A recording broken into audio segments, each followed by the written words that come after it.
अपना उत्तर प्रदेश में एक फुटपाथ पर नॉन ब्रांडेड जूता चप्पल बेचने वाला एक गरीब व्यक्ति को सिर्फ इसलिए पीट दी जाती है कि वो जो जूता बेच रहा था उस पर एक जाति सूचक शब्दों का उच्चारण किया गया था। उतनी ही तत्परता से उत्तर प्रदेश पुलिस उसे पीटते हुए जेल में डाल देता है। खैर, किसान अपनी मांगों को लेकर राजस्थान हो, उत्तर प्रदेश हो, बिहार हो, गुजरात हो, महाराष्ट्र हो, पंजाब हो, कहीं से भी दिल्ली के लिए कूच करते हैं तो राज्य सरकारों के द्वारा उन पर आंसू गैस, बम के गोले या पानी का बौछार किया जा रहा है। क्या ये असली लोकतंत्र का पहचान है? चलिए, लोकतंत्र है, होता रहेगा, हो रहा है, होता रहेगा, किसे पड़ी है? आखिर चलो, सत्ता दल तो ये है कि सत्ता अपनी दामन बचाने का कोशिश कर रहा है, लेकिन विपक्ष से भी इसमें ना तो हामी भरी जा रही है, ना ही विरोध किया जा रहा है। आखिर कैसे हो विरोध? क्योंकि विपक्ष तो अस्तित्व में ही नहीं है, विपक्ष का अस्तित्व ही संकट में है। जी, मैं उमाशंकर सिंह आज चर्चा करूंगा कि आखिर विपक्ष होता क्या है और विपक्ष अस्तित्वहीन क्यों हो गया है। याद कीजिएगा, 2019 के लोकसभा चुनाव में भारतीय जनता पार्टी के अगुवाई वाली एनडीए गठबंधन को बड़ी जीत हासिल हुई थी। भाजपा ने अकेले 300 के आंकड़े को पार किया और 303 सीटों पर जीत का परचम लहराने में सफल भी रही। अन्य सहयोगी पार्टियों के साथ में इस जीत को और प्रचंड बना दिया। एनडीए ने लोकसभा की कुल 353 सीटों पर कब्जा किया। वही कांग्रेस के अगुवाई वाला यूपीए महज 92 सीटों पर सिमट कर रह गया। कांग्रेस के अकेले प्रदर्शन की बात करें तो काफ़ी खींचतान के बाद पार्टी को महज 52 सीटों पर सफलता मिल पाई। भाजपा की इस बड़ी जीत के बाद भारतीय राजनीति में विपक्ष के सामने एक बार फिर अस्तित्व का संकट खड़ा हो गया था। आज लोकसभा में सरकार के सामने आधिकारिक रूप से विपक्ष का नेता नहीं है। जिनको विपक्ष का नेता का दर्जा दिया गया है वो सरकार के रहमो करम पर ही हैं। पिछली सरकार में भी ऐसी ही स्थिति थी। सदन में सरकार के सामने कई विपक्षी पार्टियां होती हैं, लेकिन आधिकारिक तौर पर उस पार्टी को विपक्ष का नेता बनाने का मौका मिलता है जिसके पास कम से कम 10% सीटें हासिल हो। यानी कि 543 सीटों वाले लोकसभा में विपक्ष का नेता उस पार्टी का होगा जिसके पास कम से कम 55 सीटें होंगी, जो कि 2014 और 2019 में कांग्रेस के पास भी नहीं था, जबकि कांग्रेस विपक्ष में सबसे बड़ा पार्टी था। इस बार भी कांग्रेस इस आंकड़े को छू पाने में सफल नहीं रही। पार्टी के पास महज 52 सांसद ही हैं और विपक्षी नेता का तगमा हासिल करने से वे 3 पायदान नीचे रह गए। 2014 के चुनावों की बात करें तो कांग्रेस महज 44 सीटों पर जीत हासिल कर पाई थी और उस बार भी सदन को विपक्ष का नेता नहीं मिल पाया था।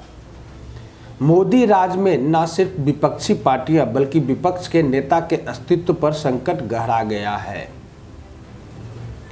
अब सवाल उठता है कि ऐसे में भारतीय लोकतंत्र किस ओर जाएगा। आपको पता ही है कि हमारी संसदीय राजनीति में विपक्ष के नेता की बड़ी महत्वपूर्ण भूमिका संविधान के अनुसार लोकतंत्र को चलाने के लिए होती है। संवैधानिक संस्थानों जैसे सीबीआई का निदेशक, सूचना आयुक्त की नियुक्ति या फिर सुप्रीम कोर्ट के जजों की नियुक्ति में प्रतिपक्ष के नेता की बड़ी भूमिका होती है। विपक्ष के नेता का ओहदा प्रधानमंत्री और चीफ जस्टिस के स्तर का समझा जाता है। पिछली बार भी, यानी पिछली बार कहने का मतलब है 2014, इतनी सीटें कांग्रेस नहीं ला पाई थी कि तकनीकी तौर पर विपक्ष के नेता का दर्जा हासिल कर पाती। इस बार भी, यानी कि 2019 के लोकसभा में भी यह दर्जा पाने में नाकाम रही है। ऐसे में फर्क तो पड़ता ही है। जो आवाज़ एक संवैधानिक पद पर बैठे व्यक्ति की हो सकती है, वो कृपा या सरकार की उदारता के कारण मिले दर्जे की नहीं हो सकती है। एक स्वस्थ लोकतंत्र के लिए एक मजबूत सरकार के सामने एक मजबूत विपक्ष का होना जरूरी समझा जाता है। हालांकि राहुल गांधी का रोड से लेकर ट्विटर पर का संघर्ष कहीं न कहीं विपक्ष को एक प्रेरणा तो दे रहा है, लेकिन ये काफ़ी नहीं है। आप इसको नाकाफ़ी ही कहेंगे। विपक्ष सरकार के कार्यों और नीतियों पर सवाल उठाता है और उसे निरंकुश होने से रोकता है। संसद में अगर विपक्ष कमज़ोर होता है तो मनमानी तरीके से सत्ता पक्ष कानून बना सकता है और सदन में किसी मुद्दे पर अच्छी बहस मजबूत विपक्ष के बिना संभव नहीं है, जो कि तत्काल आपने किसान बिल पर शायद देखा है।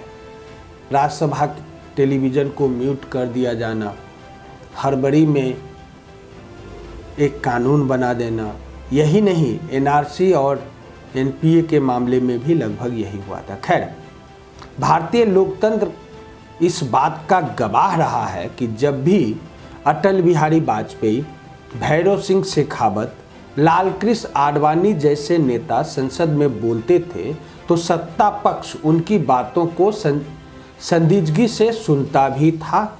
न सिर्फ सुनता, नीतियों और योजनाओं को विपक्ष की बहस से धार दिया जाता था और उसे जनोत्थान के लिए बेहतर समझा जाता था। एनडीए सरकार भी मजबूत विपक्ष के महत्व को समझती है।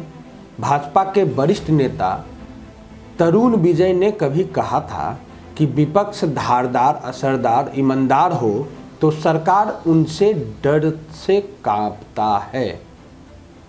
देश का भला होता है। सरकारी नेताओं का अहंकार उनकी निरंकुश और मनमानी नियंत्रित रहती है। 16वीं और 17वीं लोकसभा के दौरान विपक्ष के नेता का न होने का यह पहला या दूसरा मामला बिल्कुल नहीं है। इससे पहले भी पहली लोकसभा, दूसरी लोकसभा और तीसरी लोकसभा के दौरान भी ऐसी ही स्थिति बनी थी। इस दौरान कांग्रेस के सदन में 360 और 370 सीटें मिली थी। उसके मुकाबले पहली 3 लोकसभा में भारतीय कम्युनिस्ट पार्टी सदन की दूसरी सबसे बड़ी पार्टी थी। सीपीआई को इस दौरान 16 से 30 सीटें ही मिली थी। 1952 में देश में पहली बार हुए आम चुनावों के 17 साल बाद सदन को विपक्ष का नेता मिला। चौथे लोकसभा के दौरान साल 1969 में राम सुभाग सिंह पहले विपक्ष के नेता बने। उस लोकसभा के दौरान कांग्रेस पार्टी में बंटवारे के बाद यह स्थिति उत्पन्न हुई थी और कांग्रेस के राम सुभाग सिंह को लोकसभा अध्यक्ष ने विपक्ष के नेता की मान्यता दी थी। वो 1970 तक इस पद पर बने रहे। इसके बाद कांग्रेस की जोड़तोड़ में कई बार कांग्रेस के नेता विपक्ष के नेता के तौर पर चुने गए। 1979 में जनता पार्टी के जगजीवन राम पहले ऐसे गैर कांग्रेसी नेता थे जिन्हें विपक्ष के नेता का दर्जा मिला। 5वें और 7वें लोकसभा के दौरान भी मुख्य विपक्षी दल के पास संख्या बल इतना नहीं था कि उनके नेता को विपक्ष के नेता का दर्जा दिया जा सके।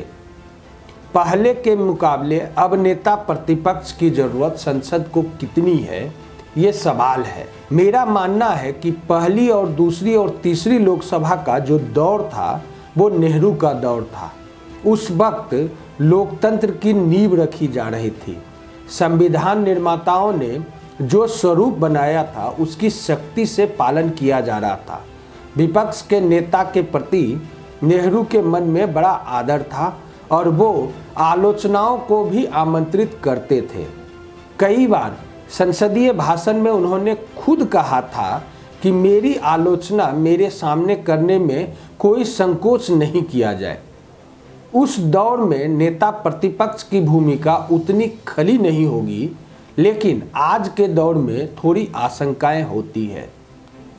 अपना नाम छिपाकर एक विपक्ष के नेता ने मुझे बताया कि आजकल विपक्ष की आवाज़ जैसे ही मंत्रालय के तरफ उठता है तो उनके सामने ईडी या सीबीआई चली आती है। पिछली भाजपा सरकार के दौरान कई ऐसे मौके आए जब संवैधानिक संस्थानों से छेड़छाड़ करने के आरोप लगे।